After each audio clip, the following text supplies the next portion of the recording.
had to do something about our clocks because one's at 8:17, one's at 8:20, and it's actually only 8:15. So I think we'll arrange for them to get the times right. Remember please then, the presentation finishes after the final question has been asked and answered. It's my pleasure to welcome our Dr. Khan, who's our consultant urologist, and he's going to introduce our speaker today.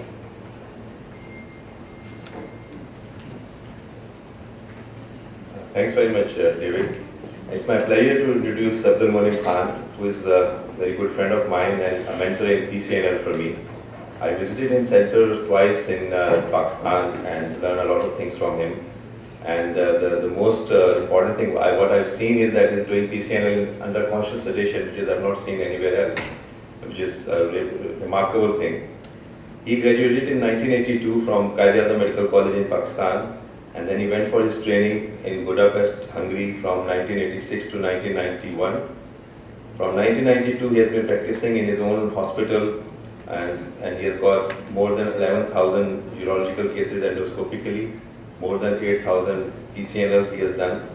He has got special interest in simultaneously PCNL, multiple punctures PCNL, not one, maybe up to 6 he has done it at the same time.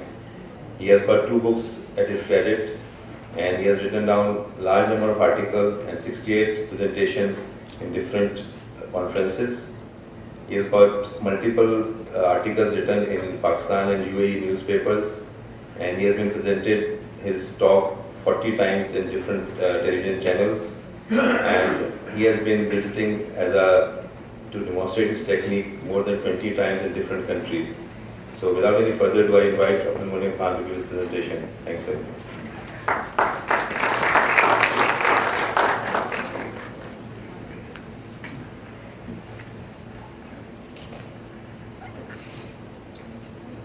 Thank you very much, respected seniors and dear colleagues. Today I'm going to present my work in Pakistan, almost 25 years of work, just to compare the facilities here and the facilities at our center. Here you have got most of the equipments, but we have got very narrow range of equipment, and we work with that. And by using this small scale equipment, we could do many new things too. So today I'm going to present those things along with the regular percutaneous procedures. And everything has been mentioned in the international journals or has been presented on the international forums. So regular procedures is percutaneous nephrolithotripsy, simultaneous bilateral lithotripsy, endopilotomy, urethral lithotripsy, that's the traditional retrograde procedure. And we do some innovations too. For example, we have a huge bulk of patients with very large stones, complex stones. So to reduce time of operation, we started stone wash technique. We do endochelicotomies. The calycial neck is narrow to dilate it, to take the stone out of the calyx and dilate the narrow channel. And then percutaneous nephropexy for renal ptosis. And percutaneous ureterolithotomy, it's direct puncturing the ureter. When we cannot reach from down or from above, then directly do it, take the stone out.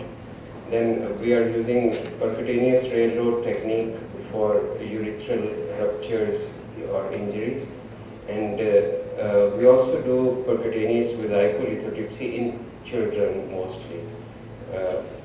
So introducing different procedures, we had over 11,000 cases, now we are touching almost 12,000 cases. And the same things which I mentioned earlier, it's in these statistics.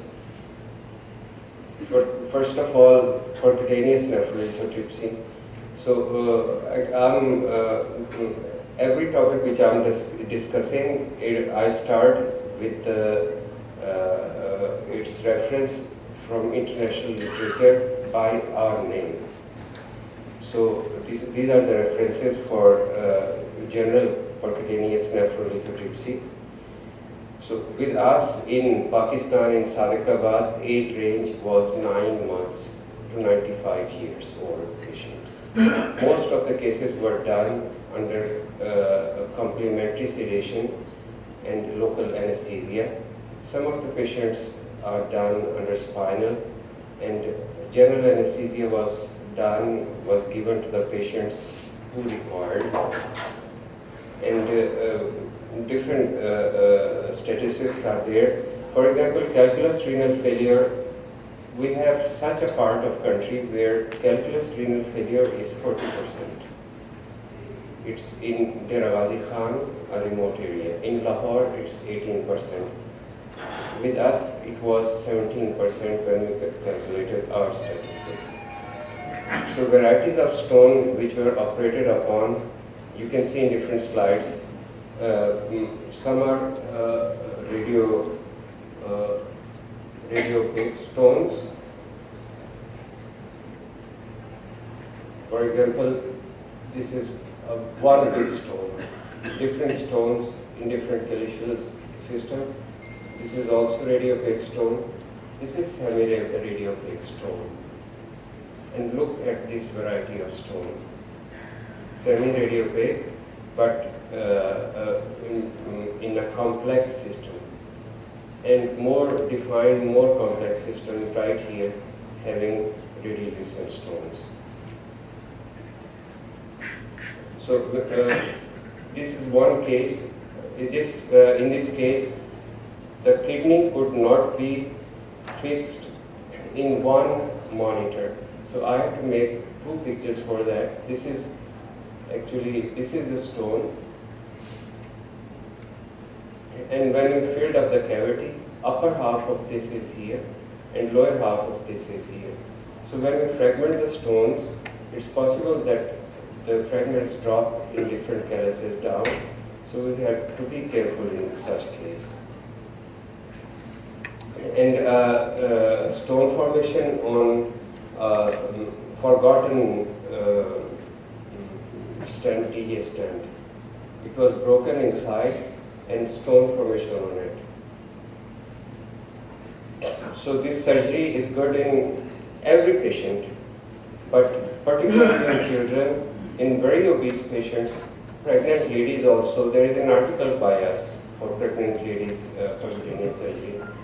Already operated cases, physically deformed patients, and regular cases. So for example, in children, if we see, this is the puncture site. When patient is too obese, it's 5 feet high lady, but having 130 kilograms of weight. So this is such patient. And when already pylorothotomy had been done, then the approaches are here. 2 approaches were made. In pregnant ladies, this is the position of the patient in pregnant ladies. These are kyphoscoliotic cases, and this is a stone in this patient. This is horseshoe kidney, and this is bifid pelvis. Mostly they say that it's in the lower pelvis, the stone is, but sometimes we find it in the upper pelvis too. And when it's malrotated and horseshoe kidneys, we can see different forms of malrotation in which we can appreciate the position of the calyces. Sometimes the calyx are on the medial side. This is medial side, and where our entry is lateral. So completely deformed patient. And position of patient, there are 2 positions, supine and prone. We use prone position because for us it's easy to take large bulk of stone from prone position. From supine position, they say that gases lift up the intestines and they work from down, but we tried it and this is not good for heavy stone cases. So prone position is like that. We put a pillow under the patient. We don't have such tables. You do have here, where we can elevate this portion, abdominal portion, but we get support from a pillow from down so that kidney doesn't move. Or in pregnant lady, this is semi-oblique prone position. In the same way, obese patients, semi-oblique prone positions, we do not put them exactly prone because of the respiration problem. So mostly we use local anesthesia with some sedation, and the dye is coming out of needle. Then we dilate the channel and we visualize inside stone, broken stone, different layers is here. Fragments of stone, fragments taken out. This is regular procedure, mostly here. Now we're talking about ports of entry. We have used 1 to 6 ports of entry at the same time on the same kidney. So for example, 1 port of entry is right here, and 2 ports of entries are right here. We try that as we are making multiple approaches, we go towards medial more because of intestines. And we have to be careful in already operated cases because already God-made anatomy is shifted to man-manufactured anatomy. So we have to be more medial as compared to lateral so that we don't injure abdominal or gut. So in this case, this is the stone, some stones in different calyces. When we filled up the cavity, it became like that. In the same case, we have 3 approaches, 1, 2, and 3. And these are 3 needles inside at the same time. We make the approaches in the beginning of operation, not afterwards during the passage of time. Talking about 4 approaches, you can see these are just stones. 1, 2, 3, 4 approaches. The same 4 approaches are here, and same 4 needles are right here. This is a 6 approach case. This is a stone, different. This is radiolucent plus minus positive negative stone. When we filled up the cavity, it came out to be like that. We cannot approach from here into other calyces, so we have to make different approaches to different places. Here you can see 5 needles, but there are 5 needles here, and one guide wire is already inside. This is a 6th one. That 6th one is going to the upper portion. And talking about simultaneous bilateral cases, already we have a series of such cases published. It was in adults as well as in pediatric cases. We did simultaneous bilateral procedures. When we finish one side, then we start the other side. I prefer to start from smaller size stone, while my colleagues in Hungary, they start from larger side. So it's own discretion. And this is clearance. Look at the clearance of the stone here. And this is a 9-year-old girl having bilateral stones, complex stones, and 2 approaches on one side and 3 approaches on the other side in bilateral cases. So these are bilateral stones in horseshoe kidneys, radiolucent stones on the right side and left side taken out. In this case, simultaneous approach, 4 approaches left side and 3 on the right side. And same bilateral procedure. Right side stone is in the upper calyx. Filled up cavity, we can appreciate that middle calyx is overlapping the upper calyx. So we have to be vigilant that we go in the exact position to take this side out, stone out, And on the left side, there is a complex multiple stones. So we did it in the same session. Then comes endopilotomy for uretropelvic junction stenosis. Main aim is that we cut uretropelvic junction to an extent that we see perinephric fat, and then we put a stent inside.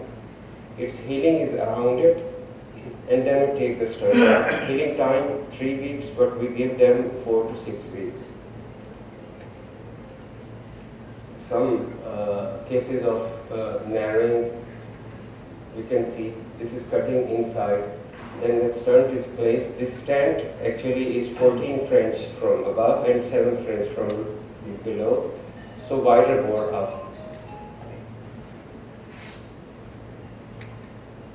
And the results of such cases, this is the kidney, dilated kidney, and after 3 months it came out to be like this. This is dilated kidney. After 3 months, its structure is like this. Ureterolithotripsy, mostly used procedure when lower end ureter stones. In my library, I could find this case having this big radiolucent stone. And now come the innovations. For complex stones, we use stone wash technique. Initially, we presented it in 1998, but recent was 2016 in South Africa. So, one side, we made 2 entries simultaneously. An amplar sheath is left inside, and from this drain, we push fluid inside, and first we fragment the stones. After that, then we push the fluid inside from the one drain, and the pieces come out from the amplar sheath. And these are the stones, and this is the stone clearance. And preoperative KUB of such cases, IVP, and this stone clearance on right side. Look at the stone work. And this is the stone of one patient. And here each pile pertains to one patient. And stone clearance, we see the stone clearance. This unfortunate girl came to me with nephrocalcinosis as well as extended stones into the renal cavity.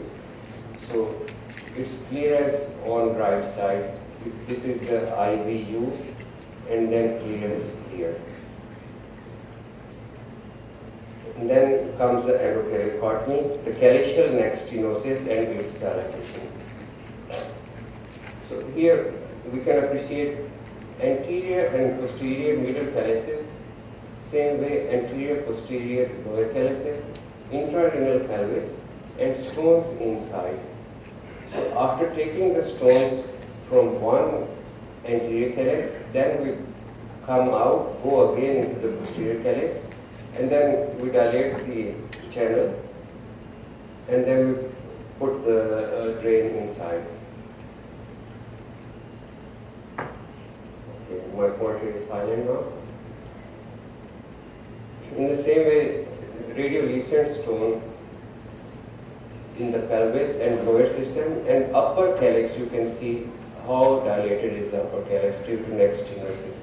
So stone was removed, neck was dilated, a drain was put inside, and then it was drained, was left inside for 4 days.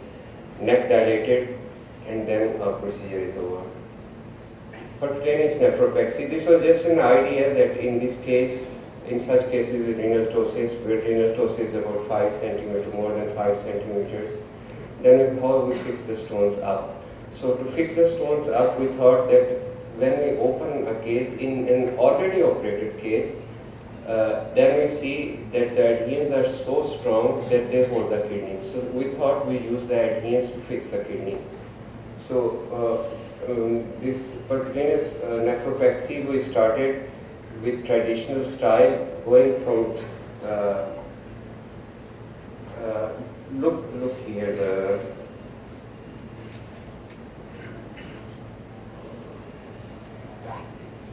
of kidney at this place.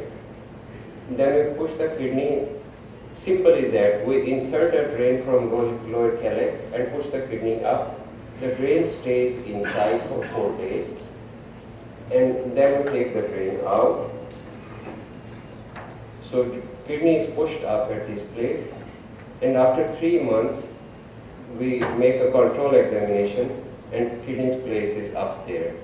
So for that, we have to make the patient, so he should not move too much, and the drain stays in for 4 days. Afterwards, then we thought that we can do the same things with dilated kidneys, both sides, when if, for example, this is a case for bilateral renal ptosis. In this case, we inserted the drain from upper calyces, and that was a Foley's catheter. And we pulled the catheter up, and tied it out, and the patient was easy to go home. After 24 hours, he was sent home to come back after 4 days, and the kidneys were in their position, which we wanted. Then percutaneous urethral dichotomy is there. Direct approach to the ureteric stone. It's in the middle. Direct go to stone inside. Take the stone out. This is in CM. Take the stone out and stand up. Percutaneous histolithotripsy, disease of poverty. So, first time in literature, in 1996 we presented in Australian conference in the world, and then it was accepted, and we had many articles on that.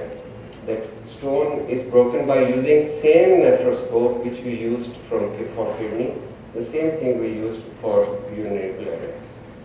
Different steps of that. Then multiple procedure, what can we do as multiple procedure? For example, left side is non-functioning, right side stones, ureteric stones, obstructing stones, urethral stones, and this is the IVU examination for that. And look the clearance, comparison of clearance on both sides. And now multiple procedures in a case. This side, 2 procedures done, left side 1 procedure done, but he was in obstructive renal failure. First, the stents were placed in, sent to nephrology. Patient came back with better renal function. Then we did procedures, and all the stones have been removed. So hard bladder stones when we talk about, and prostate enlargement, we can do lethal apexy, but to save time, one approach we make from above, same dilatation, nephroscope from above too, and inside these are the stones, radiolucent stones. We break the stones, we use both channels, urethral channel and suprapubic channel. Different complications, we face all kinds of complications, but we could cover it. I think there's no time to discuss these things. And this is our own international publications references. And thanks a lot for your attention.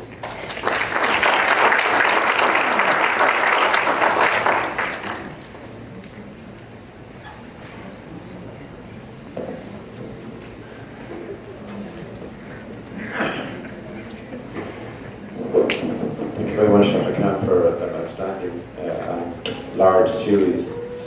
I just wonder, how do you select patients for percutaneous approach rather than ESWL?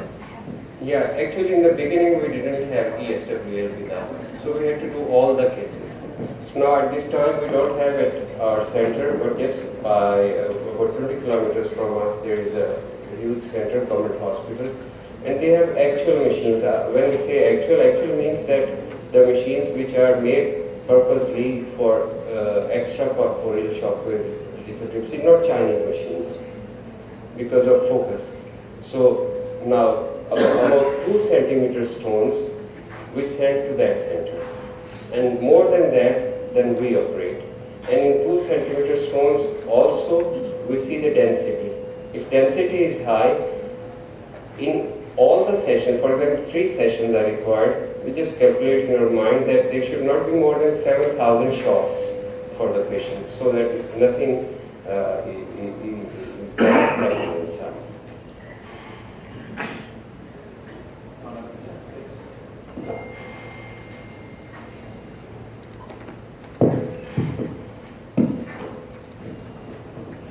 Thank you very much for the very interesting presentation. My question is about multiple access surgery. How do you go about dilatation? Do you do access, dilate, and then the other one, or do you access and then dilate one by one? Yeah, it's interesting that in the beginning when we started, then we used it consecutively. For example, we went inside the kidney, we broke the stone, and then we made another access. But later on, we started making the accesses simultaneously, so that we put the these needles and guide wires inside at the same time when we start, because afterwards, then around the kidney, surrounding area, sometimes contrast material goes out, it does not outline the kidney, so we do it in the beginning. And then the approaches we have to use, we use it. The approaches we don't have to use, we just pull out our guide wires.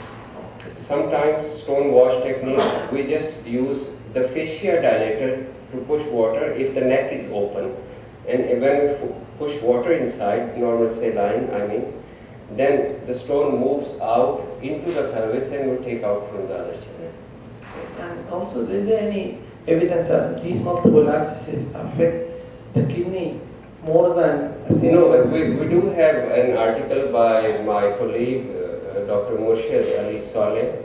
He's in Qatar nowadays from the same school, and it shows us that there is no significant effect when we make multiple approaches. Dr. Khan, thank you very much. Thanks a lot. Thanks a lot.